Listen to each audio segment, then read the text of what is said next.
दोस्तों आज के इस वीडियो में अपने भारतीय संविधान की प्रकृति एवं संघीय ढांचे के बारे में डिस्कस करेंगे। तो सबसे पहले देखते हैं पहले नंबर पॉइंट पे अपने डॉक्टर अंबेडकर व संविधान निर्माताओं के अनुसार भारत का जो संविधान है वो कैसा है? संघात्मक संविधान है। डॉक्टर अंबेडकर व संविधान निर्माताओं के अनुसार यह संघात्मक संविधान है, जबकि प्रोफेसर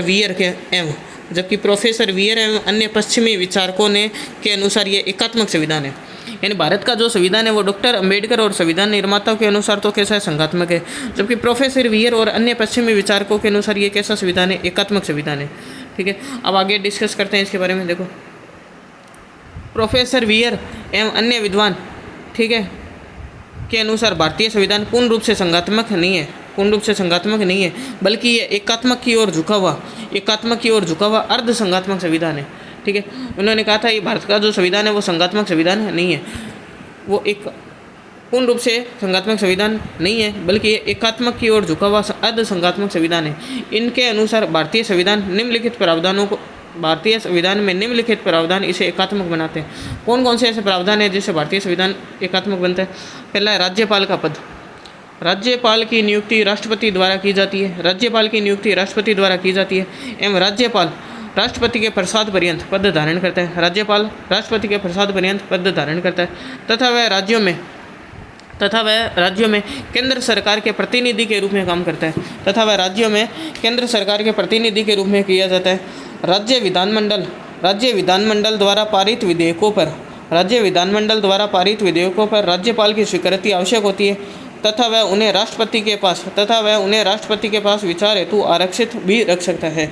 अनुच्छेद 356 के तहत राज्यपाल राज्यों में राष्ट्रपति शासन लगाने का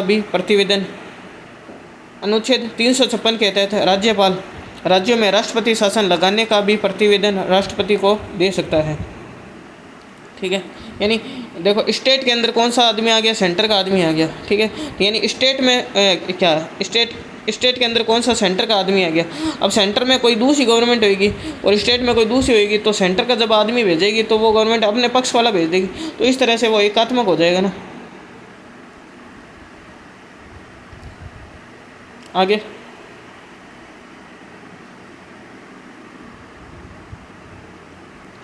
अगला पॉइंट है जो इसे एकात्मक बनाता है, अनुच्छेद 249।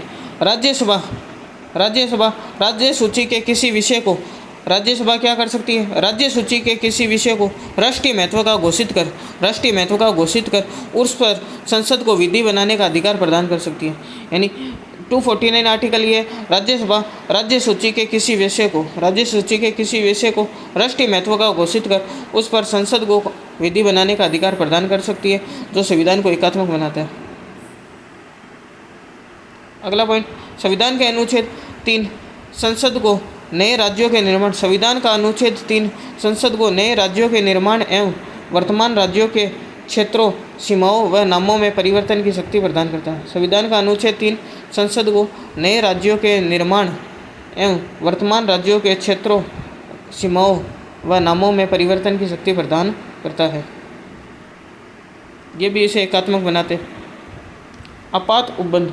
संविधान के भाग 18 में अनुच्छेद 352, 356, 360 में आपातकाल के संबंध में प्रावधान किए गए हैं।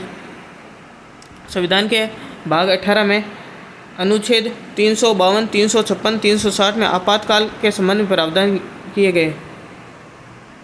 इन उपबंधों के परिणाम स्वरूप हमारा संविधान एकात्मक रूप धारण कर लेता है।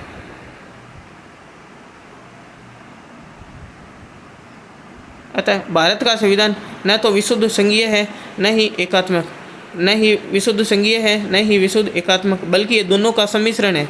ठीक है, संघीय सिद्धांत की अपेक्षा देश का हित सर्वोपरि